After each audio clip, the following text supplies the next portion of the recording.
Welcome to Radiologists, a podcast by University Medical Imaging Toronto, where we discuss the most interesting topics through the lens of Canada's largest medical imaging department. I'm your host, Satish Krishna. Human history is filled with a lot of stories of great heroes. Heroes are those that inspire the others. And when we think of heroes, we think of people in the past, stories filled with great bravery where they overcome adversity to succeed. But quintessentially, when we think of heroes, we generally think of warriors or conquerors. But did you know that the word hero comes from a Proto-Indo-European word, which actually means to serve and to protect? And in radiology, who do we call heroes? Who do we think are the bravest of us, who are willing to overcome adversity? Who do we think are the ones who inspire us to be better in every single way? We have with us not one, but two heroes today for you. What is their story? What do they do? Why do we call them heroes? I present to you Dr. Nasir Jaffer and Korosh Khalili. They are initiatives in which they extended their reach, not just in their immediate surroundings, but they wanted to make the world a better place for everybody. To listen to this inspirational story, continue. Nasir and Korosh, it's a great pleasure to have you here. Thank you. Thank you. So Korosh, let's start with you. I have heard this story quite a few times now, but for the sake of audience, can you tell me your story as to how you got involved in expanding radiology beyond the borders of Canada and how you were able to serve a lot of underserved countries and improve radiology in the rest of the developing world? Thanks very much, Satish. I'd like to first start by saying that I'm not sure that the word hero really applies to me. What inspired me was really people in our own department and around the city of Toronto who were in the field of radiology and beyond, and were doing some international development type work. And so the person that I knew most of was Nasir. Nasir had been, ever since I knew him, had been involved in international development work. And that got me interested in that as well. Around that time of about 10 years, I started getting the 10-year itch of an academic radiologist. I think that's why they have sabbaticals around 10 years or so. And so I was thinking that I'm feeling relatively comfortable in my work environment. I'm doing some teaching, which I love. I'm seeing some, nice diseases. I'm helping some patients and helping some clinicians. We were a doctor's doctor. I was feeling I was too comfortable and wanted to do something that was a little more of a challenge and something different in my life. And that kind of coincided to a certain degree with my personal life as well, because around those years, I met my future wife. And, after about, when we became about serious and we decided that we're going to get married, around that time, I kind of confided in my wife that I was thinking of doing some, international development type work. And, when we were getting married, why not combine our honeymoon and this kind of work together and do some volunteering overseas? So you decided to spend your honeymoon improving radiology across the world rather than enjoy a personal life. So the idea was that we're going to do some volunteer work, and we'll see, we'll learn about each other and we'll learn about the world at the same time, and do some good. We decided that we're going to spend 3 months in a country and then move on to another endeavor. And so I knew for sure I wanted to spend about 3 months in South America. So I had a friend of mine who was a radiologist in Chile. I contacted him, and he put me in contact radiologists in Peru, Bolivia, and in Chile as well. I did a quick trip, visited 3 different hospitals in these countries, and settled on going to Peru. And then for Africa, I went to the head of the department and said, "Do you know anybody in Africa?" He had worked in Africa before. And he said, yesterday there was a group of people from University of Toronto, or affiliated University of Toronto, who were looking for somebody to help with the radiology program in Ethiopia. Wonderful. Just sign me up. And so it's almost like destiny in which they were searching for you and there you were ready to go. It was really, it was really lucky for me. So, and then I had friends in Korea. So the idea was we're going to, go and spend some time in Korea. And that was the part where I was going to learn a lot more radiology than maybe, than give. And we were going to go somewhere in Asia as well beyond that. So then, we had our, as the wedding was coming up, I started planning our time after the wedding, and my wife spent all the hard work of actually planning the wedding. And so we decided we're going to have to, raise some money. And so we were going to ask for, instead of gifts, some donations. Yeah, that was the part I was very interested in when knowing, because from what I hear, you said that you don't want gifts, but give monetary gifts instead. Yeah, in lieu of gifts, just whatever you can.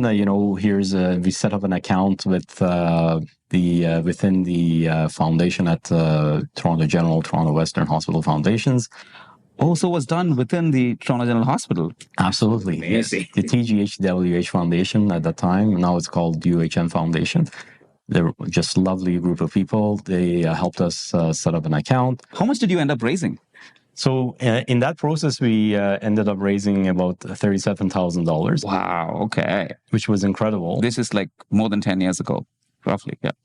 Absolutely. It was in, our wedding was in 2011. So we got a portable ultrasound machine, and we had our money, and we had a plan to go 3 months to Peru, 3 months to Ethiopia. And then, we were in the process of arranging, Korea.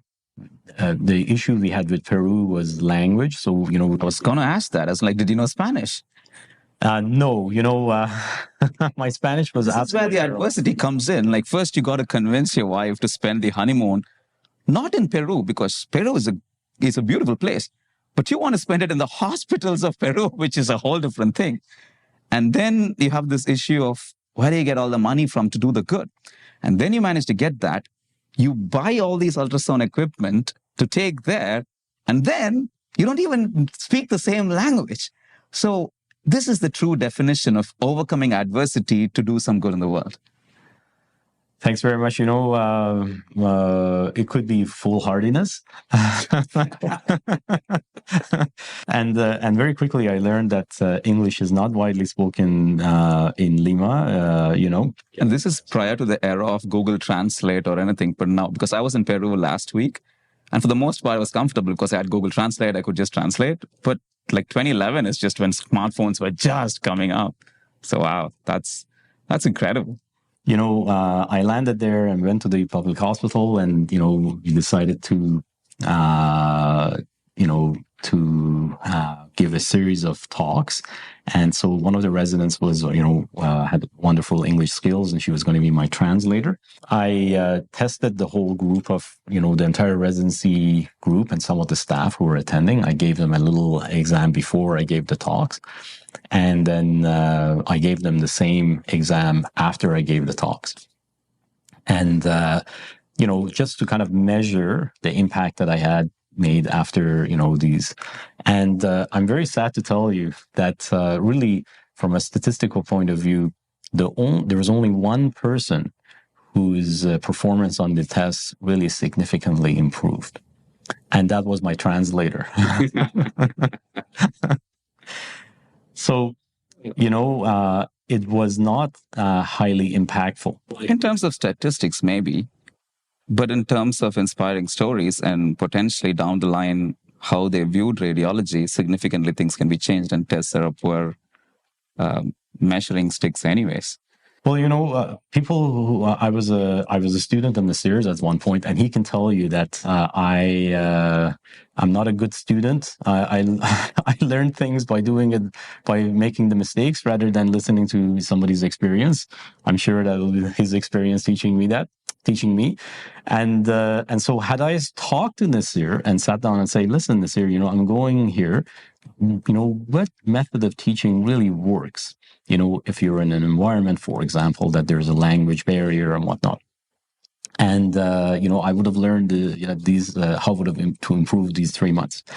But, I learned the hard way that this doesn't really help that much. A very kind of limited local impact. But that really helped me with the next destination I was going to. The next destination I was going to be Ethiopia.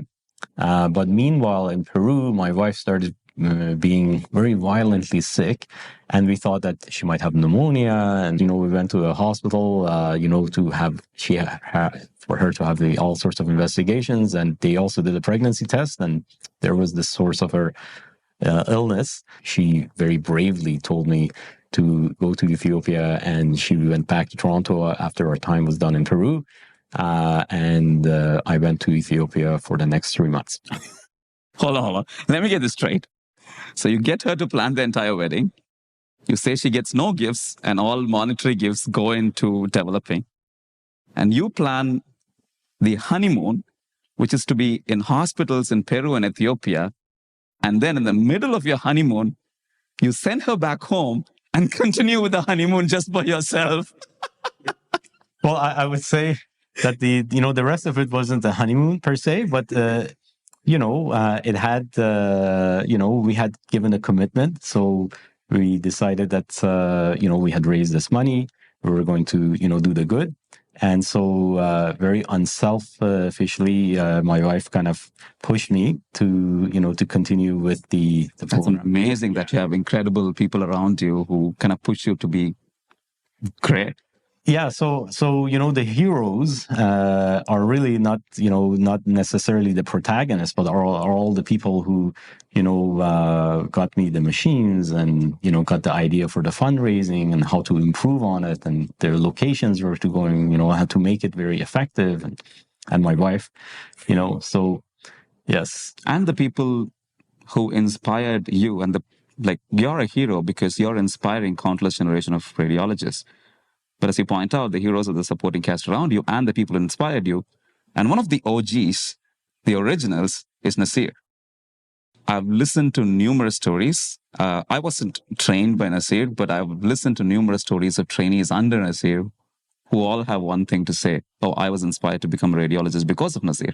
For all of viewers, you would have listened to the podcast by Kate Hanneman, who currently is the superstar in radiology. And she was inspired to be a radiologist by Dr. Nasir Jaffer. So Nasir, what's your story? Because I think that before everything, you were involved in outreach. And at the end of the day, it takes a special kind of person that you're comfortable in Canada, but you still want to serve countries which actually need to be set up. So if I understand correctly, you helped set up a lot of the radiology programs abroad in Karachi and a lot of other places.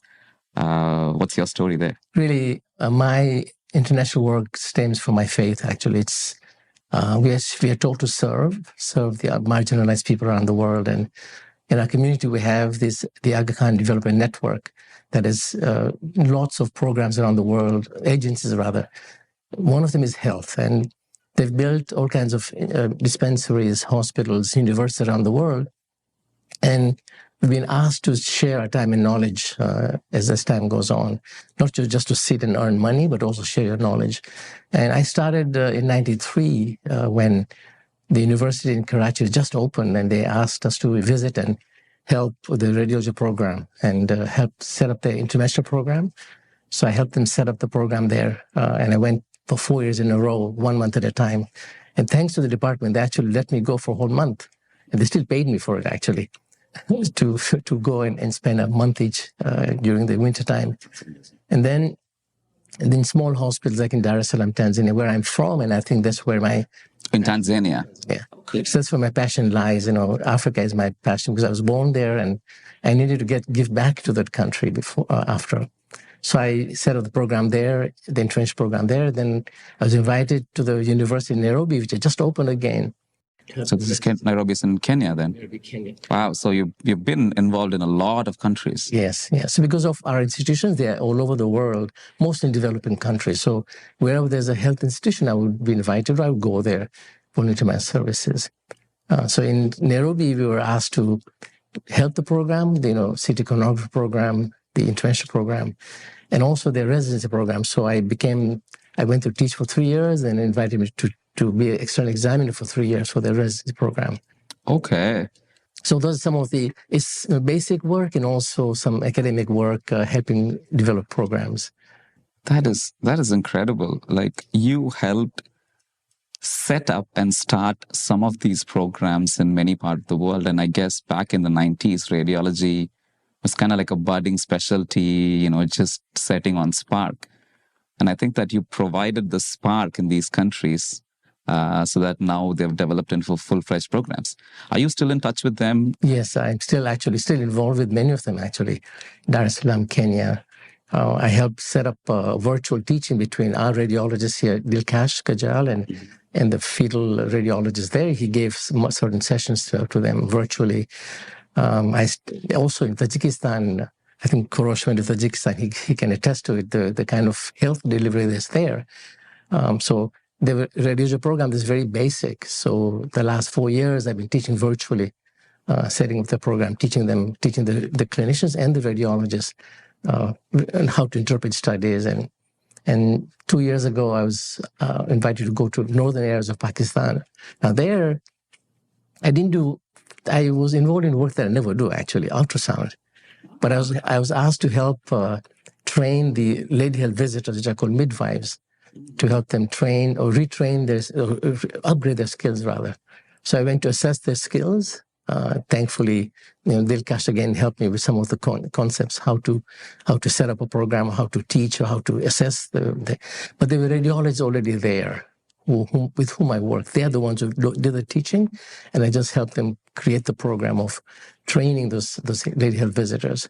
So in 2 years in a row, and in fact, we have a meeting this Saturday to discuss how do we upgrade more. So we involve more radiologists from northern areas in Karachi, Pakistan, to take the program to a higher level where they will train all the lady health visitors to provide high care, almost tertiary care, antenatal ultrasounds. Because there were problems with their ultrasound. They did ultrasound, but they never recorded the images. And what would happen is sometimes if there was an anomaly or if there was a problem with the pregnancy, they refer the patient to a central area like Gilgit, maybe Karachi, and sometimes the diagnosis was wrong, or sometimes it was too late to do anything after that. So now we're trying to upgrade the skills so they could provide or do better ultrasound, so they could refer quicker or later. So we're trying to do that learning. And recently I was invited to go to Afghanistan, actually, Kabul. Oh, wow. Okay. So we went under the umbrella of the Arkan Development Network. And that particular hospital is called the French Medical Institute of Mothers and Children. It was developed by a French NGO in 2002. And then the French government and the Arkan Development Network took over and they expanded to a 180-bed hospital. And now they provide tertiary care. They do plastic surgery, they do neurosurgery, pediatric surgery. And the radiologists, they have 2 MRI scanners, 4 ultrasounds, 2 CT scanners, and they have a robust radiology program. So they asked me to go and assess them. And I found that the residents were very bright, very willing to learn. And I actually gave them 4 exams, 2 OSCEs and 2 other exams, and they scored really high. I was so surprised that they scored so high. And I was also invited to teach the medical students at the Kabul Medical School. And there too, I gave them a interactive exam type case-based session, and they were flying with the answers, and they all spoke great English. So medicine ultimately is about diagnosis and treatment. And what you have done is you've set up good quality diagnosis You have improved the quality of the radiologists, improved the quality of diagnosis. And once you have a good quality diagnosis, then automatically it also inspires the other specialties to kind of catch up and treat those diseases. So it's not just improving radiologists, you've just impacted healthcare in all these countries in a big way. And the way I look at it is that there are two kinds of people in the world, people who, either complain or just say that, oh, we need to increase exposure or increase we need to complain to the government. And then there are people who just roll their sleeves and get the work done. And you two are prime examples of that. So Nasir, one of the things I wanted to ask you specifically is that what Korosh was alluding to, and you are visionary in terms of education. You have set up many different ways in which to educate people. And you've actually taken a session on how to give good education, especially in these countries. One, when there is difficulty with languages. Secondly, when there is difficulty in terms of logistics, limited resources. For example, in Canada, we can always get a repeat CT or an MRI in 6 months. Many of these countries, it might not be possible. Is there a difference in how you educate people here versus abroad? Is there something we need to keep in mind when we are trying to do something like you, when we're trying to improve radiology in the rest of the world? I guess in Canada, I guess it's very patient-centered care. So I try to educate the residents and my colleagues to sort of have patient in front of you. So when you're reading or when you're reading a CT or whatever, you have the patient there. He almost is listening to you as you're reporting the case. So like when I do my GI studies, I actually bring the patient in. So let's look at your study together. And then I make the diagnosis with them. I say, here's the diagnosis. So they understand when they leave. Now, in the countries where I've gone, sometimes it's very hard to do because of, as Korosh mentions, the language barrier. So I am lucky that I was able to speak Swahili in Africa, in Kenya too. So it was easy because I grew up with that language. But in northern areas of Pakistan, where the language is different, in fact, northern areas have about 15 different dialects within one city. So when you see patients coming in, you cannot talk to them. In fact, the radiologist who helped teach the midwives in one of the smaller towns, he too also has a translator with him when he's doing patients on a regular basis. So the language barrier is very, very important. And I think one of the things that when I went to Afghanistan, even though they spoke English, the dialogue, the simple greeting language, I did not understand. So I tried to learn it. In fact, I'm thinking about when I go back next time, I learn the language before I get there. So learning the language, as Korosh mentions, is very crucial. Before you go there, get yourself ready. So when you go there, you have at least basic knowledge of simple greetings so they come to respect you. So whenever even if you speak in English, you have a translator, but that greeting, the pleasant greeting will get you respect in that country. That's amazing. They learn radiology from you and you learn their language, their way of life, and it's mutually enriching. Korosh, what did you think you learned from this entire experience, not just for yourself, and what can you tell people who want to follow in your footsteps? And there are thousands and millions of radiologists who just want to be like you. What can you tell them? Well, I would say don't be pig-headed like me.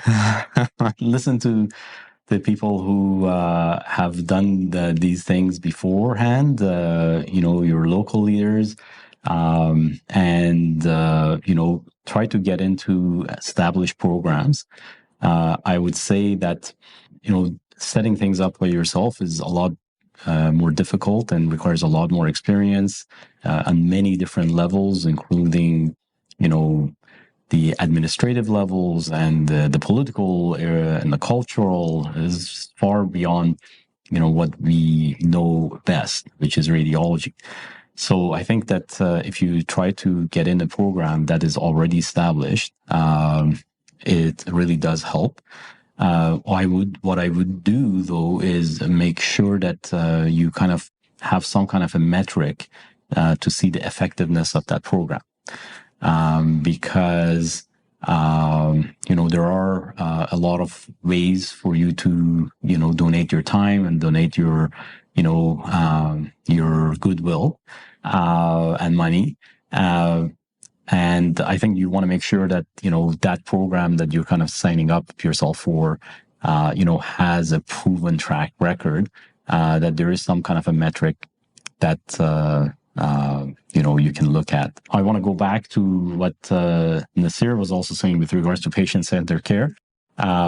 The kind of patient-centered care that I try to practice really stems from my training with Nasir and a number of other radiologists in our department that, really, have conversations with the patients and kind of help, guide them, direct them, console them, educate them. And so, people like Nasir, who I spent my first full year in residency with Nasir, and also, people like Mustafa Atri, Stephanie Wilson.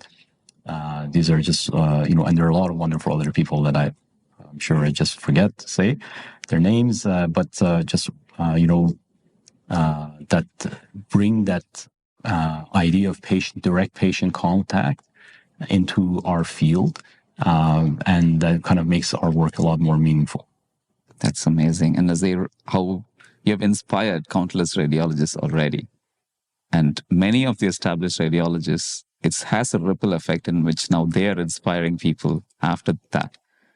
How do you continue to do that? And how would you also inspire people to not just be satisfied within improving radiology within their local area, but also have the global outreach like you have had? I think the inspiration comes because I had lack of knowledge, lack of mentorship early on.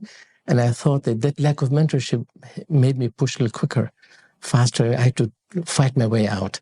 And I think by allowing others to bring the potential out, bring their own potential out, is where the mentorship begins, really. It's not you mentoring them, but you inspire them to come out and show their strength. That's how I believe that the radiologist becomes a radiologist. That's inspirational. You aren't trying to drag the talent out of people, but you just want to inspire them to break out of their own shell and come out with flying colors. Ladies and gentlemen, you've heard incredible stories.